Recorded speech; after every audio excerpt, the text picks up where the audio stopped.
चलिए सीधे मुद्दे पर आते हैं। आजकल के जो हमारे आधुनिक ऑफिस होते हैं ना, वो बाहर से देखने में जितने सरल और सिस्टमैटिक लगते हैं, अंदर की सच्चाई अक्सर उतनी ही जटिल और उलझी हुई होती है। आज के इस विश्लेषण में हम वर्कप्लेस मैनिपुलेशन और ऑफिस पॉलिटिक्स के इस छिपे हुए इकोसिस्टम को ठीक से समझने की कोशिश करेंगे। देखिए, किसी भी दफ्तर में हमेशा दो चीजें होती हैं। एक वो जो सबको सामने दिखती है और दूसरी वो जो चुपचाप पर्दे के पीछे चल रही होती है। आज हम इन्हीं छिपी हुई ताकतों को और उनके काम करने के तरीकों को डिटेल में डिकोड करेंगे। आज के इस डिस्कशन को हमने 5 मुख्य हिस्सों में बांटा है। पहला, मैचियावेलियन ऑफिस को परिभाषित करना। दूसरा, वर्कप्लेस मैनिपुलेशन के तरीके क्या हैं। तीसरा, इन पावर डायनामिक्स को पहचानना। चौथा, बचाव के टैक्टिकल तरीके। और पांचवा, सिर्फ सर्वाइव ही नहीं बल्कि आगे कैसे बढ़ना है। ये एजेंडा एक तरह से इस कॉर्पोरेट जंगल में सेफली आगे बढ़ने का हमारा मास्टर ब्लूप्रिंट होने वाला है।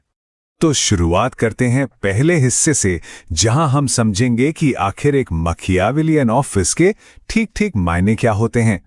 किसी भी पॉलिटिसाइज्ड माहौल में उतरने से पहले उस मैदान को समझ लेना बहुत जरूरी है। अब सवाल आता है कि ये मैकियावेलियन होना आखिर है क्या।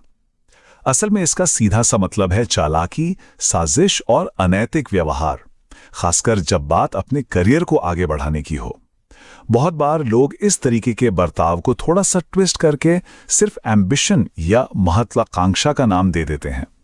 पर हम यहां इस पूरे सिस्टम का एक न्यूट्रल विश्लेषण कर रहे हैं, किसी पर दोष लगाने के लिए नहीं, बल्कि इसलिए ताकि सिस्टम के अंदर पनपने वाली इन वृत्तियों को हम ठीक से समझ सकें।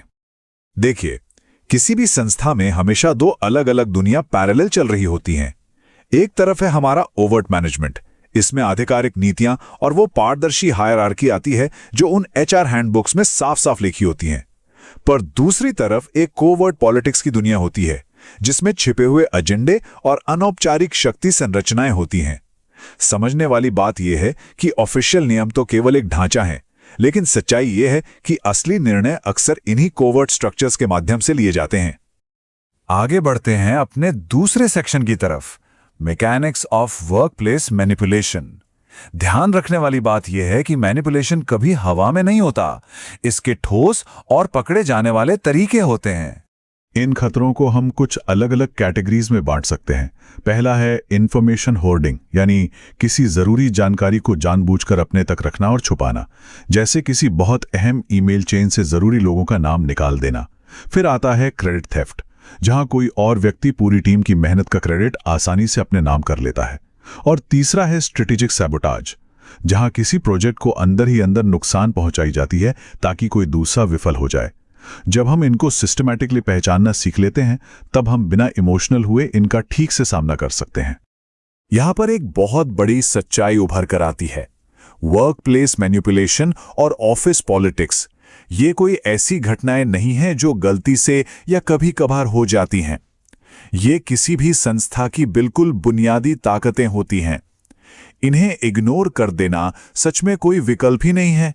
इनको एक्टिवली हैंडल करना ही पड़ता है। तो यहां एक बेहद महत्वपूर्ण सवाल उठता है, एक प्रोफेशनल अपनी खुद की इमेज और नैतिकता को खतरे में डाले बिना इन छिपे हुए खतरों का काट कैसे निकाल सकता है। इस खेल का गंदा हिस्सा बने बिना खेल में जिंदा कैसे रहा जाए। देखा जाए तो आधुनिक वर्कप्लेस का सबसे बड़ा तनाव यही है। और यहीं पर आता है हमारा तीसरा सेक्शन, पावर डायनामिक्स, यानी असली शक्ति को पहचानना। क्योंकि सिर्फ खतरे को पहचानना काफी नहीं है, यह देखना बहुत जरूरी है कि एक्चुअली में कंट्रोल किसके पास है। इसके लिए कुछ छोटी छोटी बातों पर ध्यान देना होता है। जैसे जरा गौर कीजिए कि मीटिंग्स में सबसे आखिर में कौन बोलता है। जो व्यक्ति अंत में बोलकर सबकी बातें सुनने के बाद अपना फैसला सुनाता है, वो एक बहुत बड़ा पावर मूव होता है। दूसरा, महत्वपूर्ण डेटा पर आखिर किसका नियंत्रण है। और तीसरा, रिसोर्सेज का असली बंटवारा आखिर कौन करता है। सबसे अहम बात जो हमें समझनी है वो ये कि सच्ची अथॉरिटी अक्सर फॉर्मल ऑर्ग चार्ट्स की सीमाओं के बिल्कुल बाहर ऑपरेट कर रही होती है।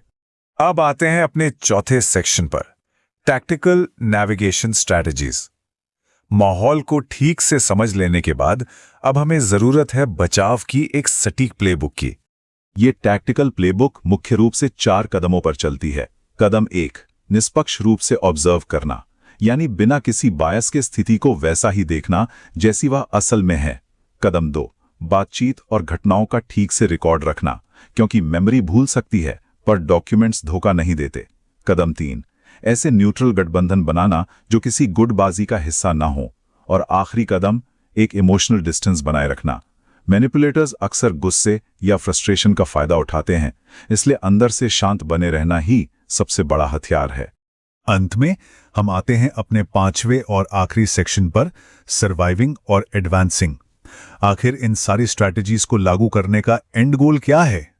मकसद सिर्फ किसी टॉक्सिक माहौल में रो धोकर जिंदा रहना नहीं है। असली सर्वाइवल के लिए हमारी ऑब्जर्वेशन को एक बेहद स्ट्रेटेजिक और कैलकुलेटेड एक्शन में बदलना पड़ता है। जब मैक्यूवेलियन तरीकों की पहचान हो जाती है तो एक ऐसी मजबूत रक्षा प्रणाली बन जाती है जो न सिर्फ करियर की दिशा को सेफ रखती है बल्कि मानसिक स्वास्थ्य को भी टूटने से बचाती है। और अब एक आखिरी गहरा सवाल, क्या आधुनिक प्रोफेशनल सिर्फ इस शतरंज का एक छोटा सा प्यादा बनकर रह जाएगा या फिर वो इस पूरे बोर्ड को मास्टर करना सीखेगा? थ्योरी को थोड़ा पीछे छोड़कर अब ध्यान इस बात पर होना चाहिए कि जब ऑफिस में अगला राजनीतिक बदलाव आएगा तब इन स्ट्रैटेजीज और इस ज्ञान का सटीक उपयोग कैसे किया जाएगा।